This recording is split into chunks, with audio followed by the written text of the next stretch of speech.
अजित पवार तब्बल 5 वेळा महाराष्ट्राचे उपमुख्यमंत्री झाले, पण एकदाही मुख्यमंत्री होऊ शकले नाहीत। दादा अजूनही मुख्यमंत्री पदाचा पाठलाग करतायत। याच पाठलागाची आज नव्यानं बातमी झाली। दादांनी ती नाकारली, पण या निमित्तानं दादा महायुतीला नकोसे झालेत का ही चर्चा सुद्धा सुरू झाली। बघूया बिहार पॅटर्न ते पवार पॅटर्न, मुख्यमंत्री पदावरून कशी सुरू आहे महायुतीमध्ये दादागिरी।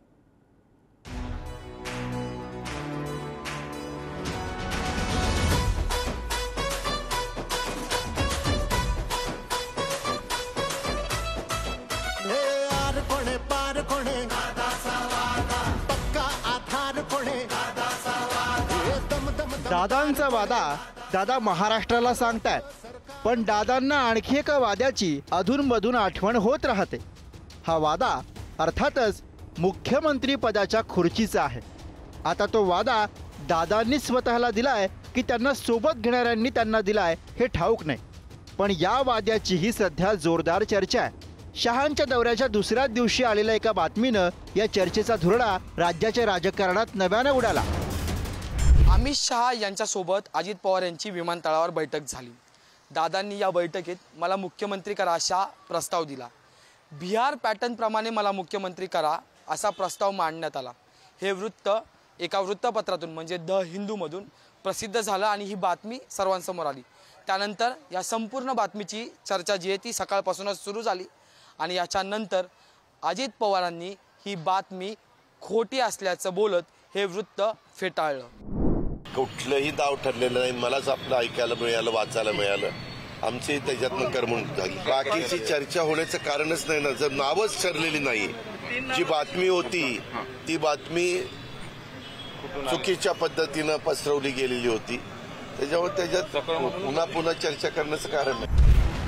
अजित पवारांनी मुख्यमंत्री पदाबाबत कुठलीही चर्चा झाली नसल्याचं म्हटलं, पण तरी सुद्धा या निमित्तानं बिहार पॅटर्न पुन्हा एकदा चर्चेत आलाय आणि या बिहार पॅटर्न सोबतच राज्यात अनेकांना पवार पॅटर्नचीही आठवण झाली। हा पॅटर्न कसा आहे हे समजून घेऊ। बिहारमध्ये नितीश कुमार हे मुख्यमंत्री आहेत। नितीश यांच्या जेडीयू पक्षाची भाजप आणि हिंदुस्थानी आवाम मोर्चा सोबत युती आहे। भाजपकडे 78 आमदार आहेत, तर जेडीयूकडे 45। कमी आमदार असताना सुद्धा भाजपनं मुख्यमंत्री पदाचा त्याग केला। 2004 साली शरद पवारांनी हा पॅटर्न राज्यात आणला होता। आघाडी सरकारमध्ये काँग्रेसपेक्षा जास्त आमदार असताना सुद्धा पवारांनी मुख्यमंत्री पद काँग्रेसला दिलं। 69 आमदार असलेल्या काँग्रेसचे विलासराव देशमुख मुख्यमंत्री झाले, तर 71 आमदार असलेल्या राष्ट्रवादीचे अजित पवार हे उपमुख्यमंत्री झाले। 2004 साली शरद पवारांनी पक्षांतर्गत अनेकांच्या महत्वाकांक्षा दडपण्याचा या खेळीमधनं प्रयत्न केला असं बोललं जातं। अजित पवारांनी सुद्धा त्यावेळी हुकलेल्या मुख्यमंत्री पदाबाबत भाष्य केलं होतं। तर आता याच तेव्हाच्या पवार आणि आताच्या बिहार पॅटर्नची दादांना आस असल्याच्या चर्चा रंगल्या, पण या चर्चा ज्या वातावरणात रंगल्या ते वातावरण काही दादांसाठी पोषक नाही। याचं कारण म्हणजे अलीकडेच अजित पवार हे महायुतीला नकोसे झालेत असं निर्माण झालेलं चित्र आणि दादांभोवतीचे वाद। राजकोट किल्ल्यावरील महाराजांचा पुतळा कोसळल्याप्रकरणी सत्तेतील इतर नेते जेव्हा नेव्हीकडे बोट दाखवत होते, तेव्हाच अजित पवार माफी मागून मोकळे झाले। अजित पवारांनी गुलाबी कॅम्पेन करत लाडकी बहीण योजनेचा प्रचार सुरू केला। जाहिरातीत मुख्यमंत्री माझी लाडकी बहीण योजनेऐवजी केवळ माझी लाडकी बहीण योजना असा उल्लेख केला। भाजपच्या बॅनरवरनं दादा गायब झाले। देवाभाऊ असं लाडकी बहीण योजनेचं ब्रँडिंग भाजपनं केलं। त्यावर मुख्यमंत्र्यांचा फोटो दिसला, पण दादा दिसले नाहीत। राज्य मंत्रिमंडळाच्या बैठकीत अजित पवार यांनी मुख्यमंत्र्यांचं नाव वगळल्यावरनं शिंदेंच्या शिवसेनेनं नाराजी दर्शवली। या खडाजंगीचीही चर्चा झाली। अमित शहांच्या 2 दिवसांच्या मुंबई दौऱ्यात अजित पवार बैठकीला आणि देवदर्शनाला दिसले नाहीत।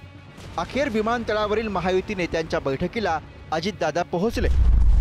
शहांसोबतच्या बैठकीत दादांनी सीएम पदाचा प्रस्ताव दिल्याची बातमी आली। बिहार पॅटर्न प्रमाणे मला मुख्यमंत्री करण्याची दादांची मागणी असल्याचं चर्चेत आलं, पण दादांनी स्वतःच ही बातमी खोटी असल्याचं म्हटलं। दादा जेव्हा अस्वस्थ असतात किंवा नाराज असतात तेव्हा त्यांची अस्वस्थता आणि नाराजी लपत नाही। कधी ते नॉट रिचेबल होतात तर कधी ते टाळाटाळ करतात। सध्या तोच प्रकार वारंवार दिसतोय। त्यामुळेच दादा महायुतीमधनं आऊट होण्याची चर्चा रंगली. यावर शरद पवारांचा पक्ष वेगळाच तर्क मांडतोय.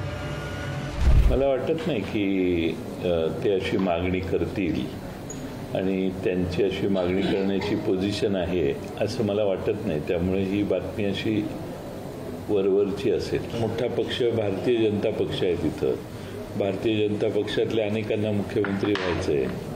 त्यामुळं मला वाटत नाही की असं काही मागणी त्यांनी केली असेल. ही सगळी राजकीय परिस्थिती पाहता दादांचा वादा आता महायुती सोबत असणार की केवळ स्वतः सोबत असणार या प्रश्नाचं उत्तर मिळवावं लागेल. ते उत्तर निवडणूक जाहीर होण्यापूर्वी मिळतं की अजून काही दिवस हा महायुतीमधला नाराजी नाट्याचा प्रयोग असा सुरू राहतो हे आता बघायचंय.